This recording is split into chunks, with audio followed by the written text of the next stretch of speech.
નમસ્કાર મિત્રો, તમારું સ્વાગત છે અમારી આ યુટ્યુબ ચેનલમાં। તો આજે હું તમને હોટફિક્સ મશીનનું વાયરિંગ કેવી રીતે કરવામાં આવે છે તેના વિશે કહીશ।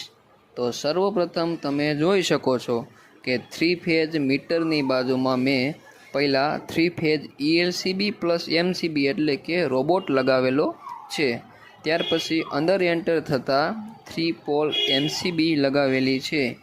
ત્યારથી લઈને મેં 2 અલગ અલગ લાઇન ખેંચેલી છે। મશીન માટે MCB લગાવેલી છે અને 3 ફેઝ કમ્પ્રેસર માટે 3 ફેઝની લાઇન ખેંચેલી છે। આ બંને હોટફિક્સ મશીનના પોઈન્ટ છે અને આ 3 ફેઝ ગેલકો કમ્પ્રેસર માટે લગાવેલો છે। તો આવી રીતે હોટફિક્સ મશીનનું ફિટિંગ કરવામાં આવે છે। Thank you for watching my video. આવા ને આવા વિડીયો જોવા માટે મારી આ ખોડિયાર ઇલેક્ટ્રિક ચેનલને લાઈક અને સબસ્ક્રાઈબ કરો। Thank you.